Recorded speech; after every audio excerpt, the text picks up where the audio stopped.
So ఇటీవల మీరు అంటే పవన్ కళ్యాణ్ గారితో సన్నిహితులుగా ఉన్నారు, చాలా కాలం మెలిగారు కాబట్టి ఇటీవల మీరు కాకినాడలో ఒక సభ జరిపారు ఆయన. అంటే రాష్ట్రానికి ప్రత్యేక హోదాకి సంబంధించి ఒక లాస్ట్ మంత్ 9th నాడు అనుకుంటా, 9th 10th అక్కడ ఒక మాట అన్నారు ఆయన.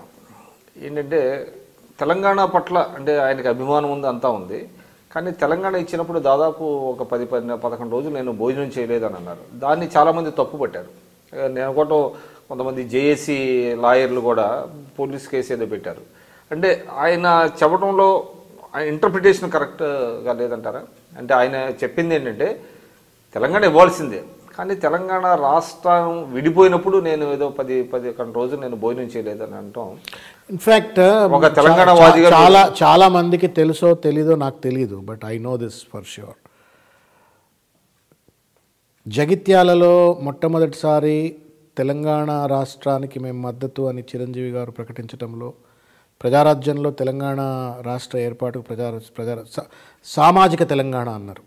సామాజిక తెలంగాణ ఏర్పాటుకు ప్రజారాజ్యం అనుకూలం అని చెప్పని ఏదైతే తోడ్పడుతుంది అని చెప్పి మాట చెప్పినరో ఆ నిర్ణయానికి కీలకమైన పాత్ర కళ్యాణ్ గారిది. So his conviction towards the formation of Telangana cannot be question. ఇది నేను అందులో భాగస్వామిని కాబట్టి ఆయన తెలంగాణ రాష్ట్రం కావాలని అన్న దాంట్లో ఆయన కూడా ఒకడు. సరే, ఒక ఉద్యమం జరుగుతున్న తరుణంలో the psychology of mob will be certainly different.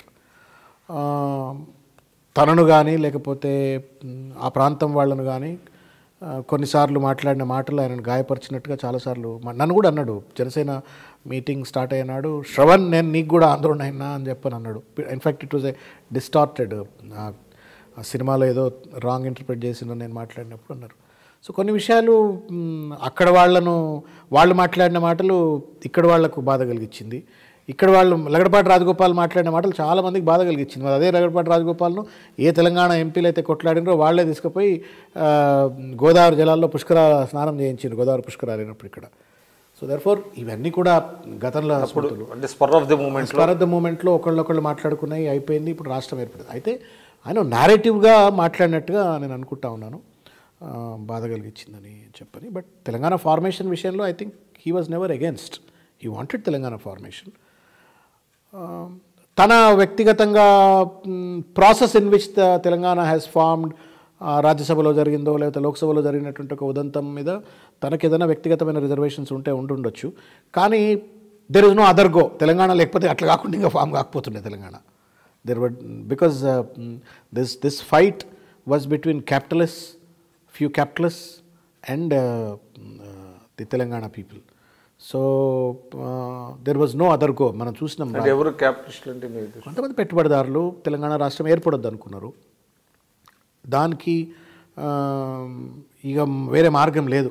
లోక్సభలో ఏదైతే చూసినామో that was the last and the least resort that anybody would have done it. ఇక అంతే ఇది. సో అది జరగాల్సింది. అంటే అంతకంటే బెటర్ ఫామ్లో ఏమైనా జరిగే అవకాశం ఉండుండే, బట్ నోబడీ వాజ్ విల్లింగ్. ఇప్పుడు పెయిడ్ పార్లమెంట్ మెంబర్స్ని పట్టుకొచ్చి ప్రొటెస్టులు చేయిస్తుంటే వాట్ వుడ్ యూ డూ? రాజ్యసభలో చూసినాం కదా మనం. ఎక్కడో వాడు మేఘాలయోడు ఎక్కడోడో వచ్చి పట్టుకొని నిలబడి తెలంగాణ ఇవ్వద్దు అని చెప్పనవాడు. నీకేం సంబంధం రా తెలంగాణ ఇవ్వద్దు అని చెప్పారంటే లేదు, ఎందుకు అని అంటే పెయిడ్. సో ఇవన్నీ జరిగినాయి. So there was no better option. Kalyan గారికి బహుశా కన్సల్టేషన్ ఇంకా కొంత జరుగుంటే బాగుంటుండే అని చెప్పాను. కానీ బట్ ఒక పక్కనే ఇక్కడ ఎమోషన్స్ ఎవోక్ అవుతూ ఉన్నాయి, విద్యార్థులు చనిపోతూ ఉన్నారు. So there was no better way.